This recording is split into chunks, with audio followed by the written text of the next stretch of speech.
I am a very complex person. I'm very complicated as well. And how I was raised through the week from Sunday until Thursday night, I was with my mom in the crime syndicate family, pretty much, where it was all hell. That's where all my abuse took place. My physical, my sexual, my mental, emotional, all of it took place there.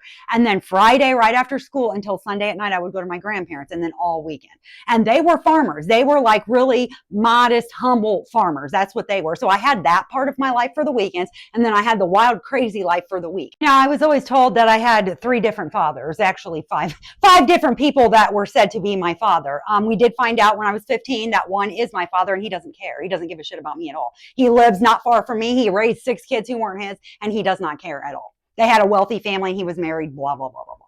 Because God knows you can't ruin the family name. Everything would just fall apart if you ruined the family name.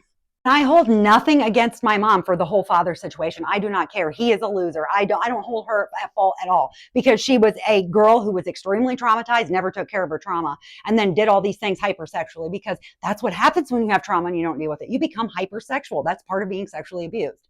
I don't blame her from bouncing from man to man and having all these one night stands, all these different men around all the time. I knew that I was going to be with one person. That's what I for sure knew. I was not going to be sleeping around having one night stands. I definitely knew that. That's hypersexuality from trauma. I don't hold that against her at all. What I hold against her is all the abuse where she literally took her evil out on me because she couldn't control herself or her emotions. And God forbid we ruin the family name. So let's just abuse Brittany for the whipping post. That was my nickname. I was called the whipping post in my family. How funny is that? Brittany's the whipping post. Yeah.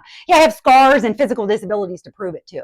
So yes, my life has been complex, and I've had two different worlds, really, like this modest farmer Christian world, and then this crazy wild crime syndicate world through the week. So I've lived a lot of life, and I've learned a lot of things from that. But I hold my mom accountable for a lot, but those things I don't hold her accountable for, because they were her trauma, and she was working on her trauma, and she still is. She's in prison. I hope to God that she starts working on herself and her trauma, because it's never going to end, period, till you do it.